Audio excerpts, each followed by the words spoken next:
Hi everyone, I hope you have a wonderful day.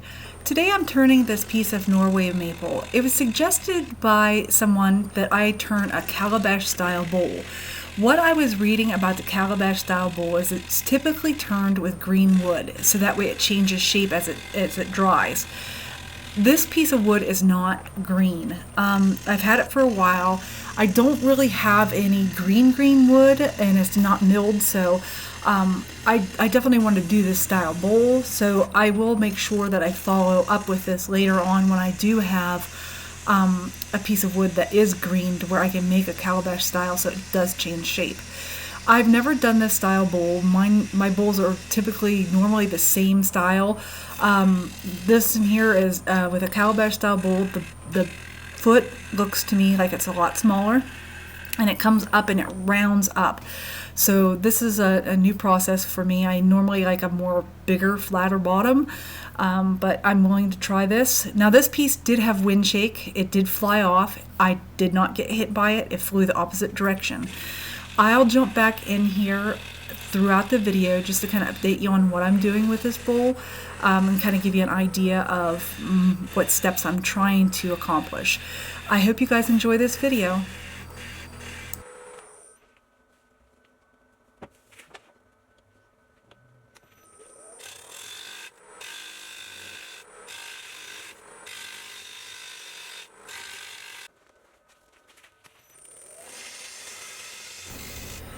So I'm going to use my Hunter #1 stabilizer tool. Because of the punkiness that I found in this wood, I wanted to use it to see how well it cut through that. Because with a bowl gouge, a lot of times when you're cutting through punky wood, at least for me, you have big pits that comes out, and then you have it's like pitted. If that makes any sense to you. Well, I noticed with this, I wasn't getting that, so I didn't have a lot of fill in or anything like that because it was smooth. So basically all I had to do was sand it, and it turned out perfectly. Now on this style bowl, I wasn't exactly sure what I was trying to go for because I've never turned this style bowl. I usually just turn. I don't go on any style or try to follow or anything. I just turn. Whatever the wood tells me it wants to be, that's usually what I go for. So it definitely was a challenge to go on a picture and not just go on what I see in front of me. So with that, I had to look on my cell phone to make sure that I was getting the right shape of this bowl. I knew the foot had to be small, and then I knew it had to be started rounding up from that foot. And like at the beginning of the video, I said a Calabash bowl is typically turned out of green wood so it changes shape. I didn't have green wood, and I thought that this might have enough greenness in it that would possibly end up doing that. But I don't think it's green enough to actually change shape, I'm fine with that. But I have kind of a little thing I want to see if you guys could do. If you have a piece of green wood and you are curious on how to turn a Calabash bowl if you haven't done it, I'd love to see someone turn a Calabash bowl out of green wood and then keep me updated on how it changes, because the picture that I seen that I liked, and I couldn't find that picture again, this bowl changed shape in this crazy shape. It was gorgeous. I loved it. So I would definitely like to see that. So if anybody is willing to try that and then keep me updated, and then that way I can later on try it myself, I would appreciate that. So if you want to try it, let me know, and keep me updated on that. I will jump back in here and kind of update you on what I'm doing for the rest of this video.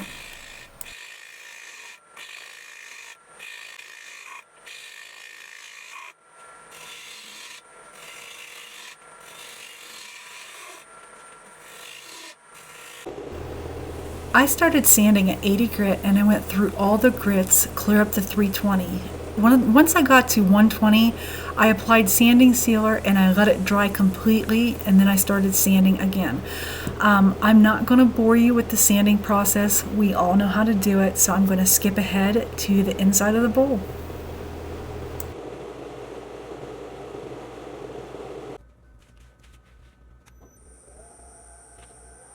I'm I'm using my Forstner bit to remove the center part of this bowl. I'm only going halfway. Then the reason why I do that is just I feel comfortable doing that. And then I'll turn the material to that halfway point, and then I'll attach my Forstner bit again and drill pretty close to where I need to be at the bottom of the bowl, but I leave a little bit there as wiggle room because I do have a tenon and I don't want to make it too thin and go through the bottom of my bowl once I remove that tenon. So that's something to take in consideration when you are using a Forstner bit. Make sure that you leave that little bit of playroom just so that way you have enough to work with when you remove that tenon off of the bottom.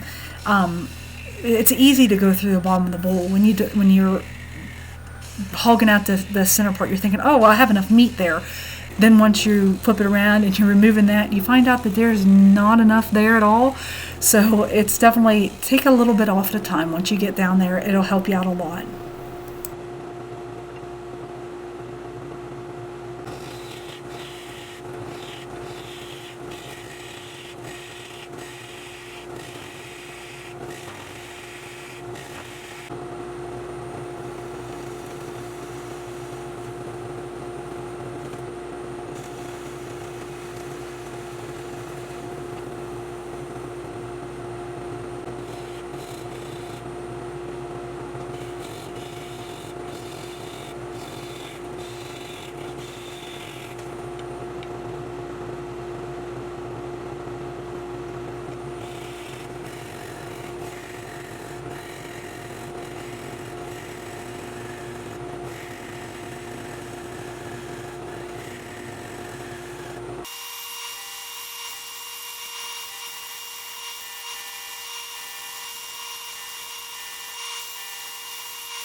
I lost some video footage, so I'm going to give you a quick rundown on what I'm doing to the outside of this bowl.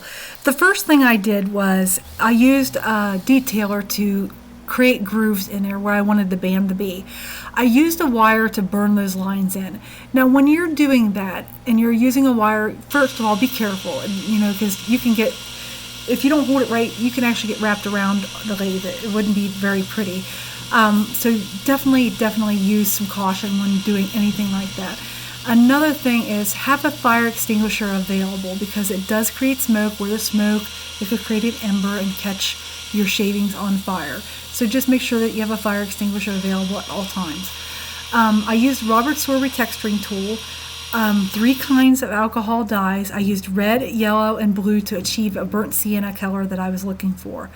I applied the Axe abrasive sanding paste, and when I was done with that, I wiped it back with denatured alcohol, and I also cleaned out the groove of the textured band with a wire brush because there was some abrasive paste left in there, and I wanted that cleaned out before I applied the tried and true original.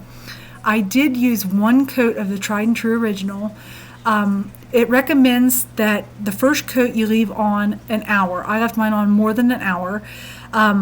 And any coats after that, 12 to 24 hours. So if you're wanting to do more than 1 coat, you just got to make sure that you leave it on 12 to 24 hours to make sure that it's set up. And then you want to make sure in between each of those coats that you burnish it. After all of that, I followed up with Axe polishing paste. This bowl turned out absolutely amazing. It turned out better than I expected. I'm very proud of it.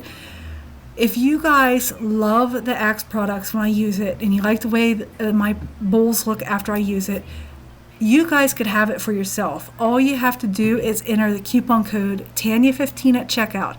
And don't forget, this holiday season, it's a great gift to give to family and friends. All you have to do with that is make sure that you let them know that, hey, this is a gift. It needs to go, when you're filling out your shipping information, put their address in. It'll ship straight to their house. And the best part about it, they'll gift wrap it free of charge. And that's not only for the big kits, that's for the little kits.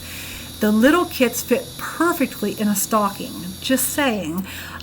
So if you're interested in that, just make sure that you enter the coupon code Tanya15 at checkout.